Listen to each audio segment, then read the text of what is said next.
So to help people understand, learn a set of skills for how to clear out the mush, get to interpersonal clarity, build partnership, I broke it down into what I call the four selves. And and so there are four kind of skill sets. In each of those selves, there are four skills that are attached to them. I call it the aware self, the descriptive self, the curious self, and the appreciative self. And I call it the self, but the image there is the more I embody these skills, and I don't see them simply as a technique that I'm using, but it's actually who I am, then the more powerful they become, and the more powerful I become at using them. And the aware self, I think the insight there, we talk a lot in the leadership literature about the need to be self-aware, but it's unclear what that actually means. And I think a lot of people think that awareness is about do I know who I am? Do I know what my values are? Do I know how I became the way I am, and that sort of thing. And I think that's useful, but I don't think it's really the essence of self-awareness that's required for great leadership. Instead, I think that, and what we teach in this course, is that the key to self-awareness is my ability to know what my experience is moment to moment. Do I know what I'm actually in this moment experiencing? Now, that might seem obvious, but it turns out that many of us are actually not aware what our experience is. And how can we learn from our collective experience if we don't know what our experience is? Now, one of the things about experience, and the English language is somewhat confusing about this, is that experience only happens in the moment. Even though in the English language we use the word experience to talk about things that happened in the past, we don't experience the past, we have memories of the past. Experience only takes place in the moment. And I've developed a model of experience that's been very helpful for people. It's called the Experience Cube, and it says that there are four elements to experience. These four elements are my observations. Those are the things I actually see and hear, and they have an objective quality to them. And then there are my thoughts. And my thoughts are subjective. They're how I make sense of my observations and whatever else is going on in my head.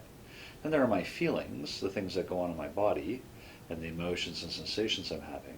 And then there are my wants, my motivations, my goals, my aspirations, needs, and desires. And so these four elements of experience, observations, thoughts, feelings, and wants, are happening all the time. So if I was a perfectly evolved being, I would know moment to moment what I'm observing, thinking, feeling, and wanting. But none of us are, and so some of my experience is in my awareness and some of my experience is out of my awareness. And one of the tenets of clear leadership is that I can become more aware of what my experience is in each of those boxes, that different people have different access to different amounts of awareness of their experience, and that one of the greatest assets for developing greater awareness of my experience is interacting with others, being able to be in conversation with others as they help me try to access what my experience actually is. So the aware self is a set of skills for how to become more aware of what my experience actually is.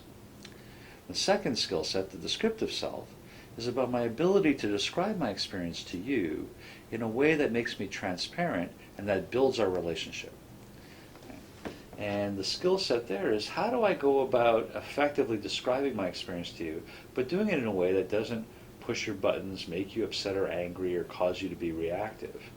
And one of the key insights for me there is the difference between describing my judgments and describing my experience. And I think what we learn to do early in life is to put people in boxes and to put labels on them as a way of capturing a whole series of experiences, and then we stick a label on someone. And when we hurl that label at others, it just annoys them. Because, of course, for them, they're much bigger than any one label can put on. And the key to the descriptive self is learning to unpack my labels.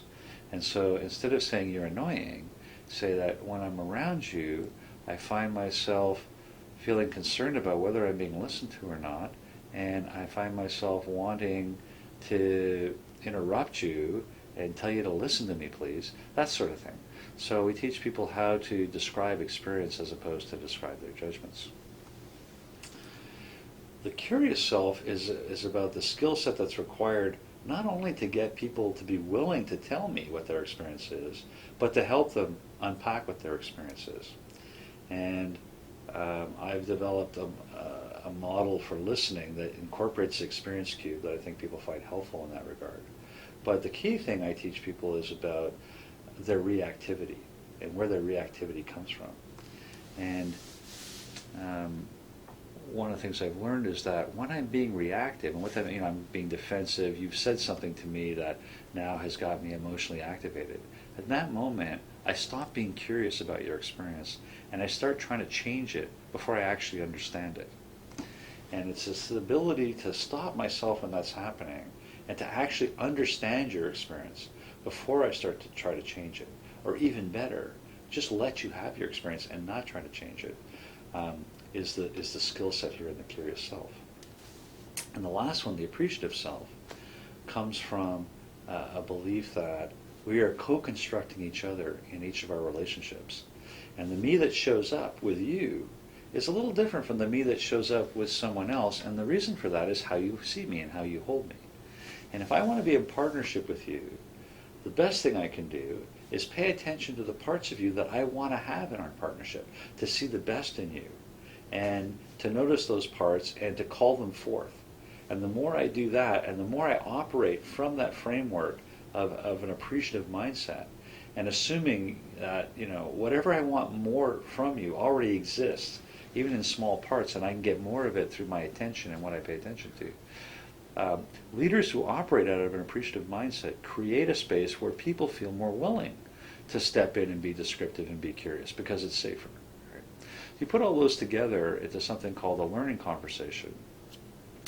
And what the experience cube does is it creates something that integrates all the selves. It says, if I want to be aware, I need to be aware of what I'm observing, thinking, feeling, and wanting at any moment. If I'm going to be descriptive, I need to describe to you what I'm observing, thinking, feeling, and wanting, because whichever one of those I leave out is the one you're going to have to make up a story about. And if I'm going to be curious, I need to be curious about what you're observing, thinking, feeling, and wanting.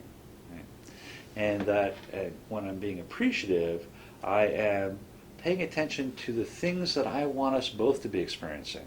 What is it that I want us to collectively to be thinking, feeling, and wanting in this situation, and calling forth more of that, creating sort of what I call spirals of positive partnership.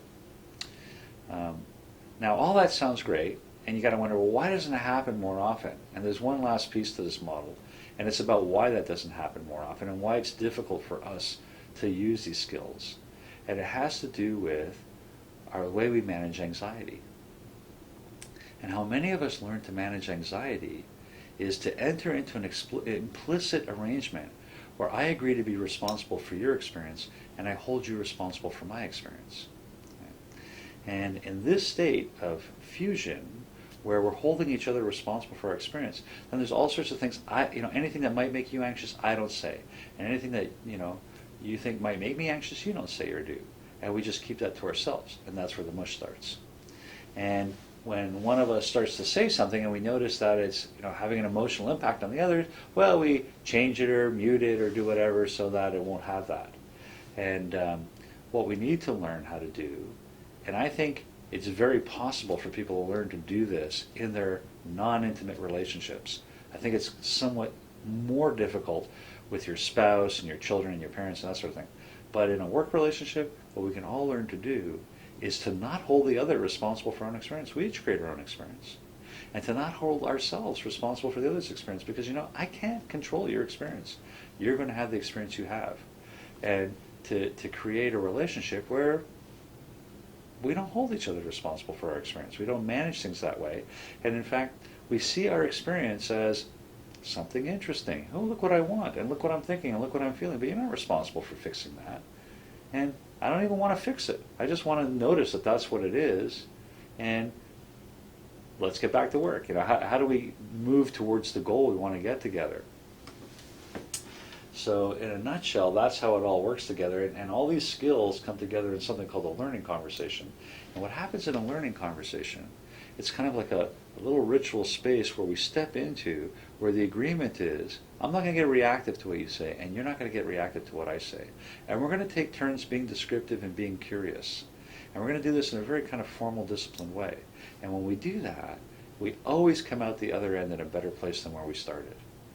The only time a learning conversation is not successful is when one or another person walks away before it's completed. If people stick with it until they get to interpersonal clarity, it always results in the relationship working more effectively than it did prior to the conversation.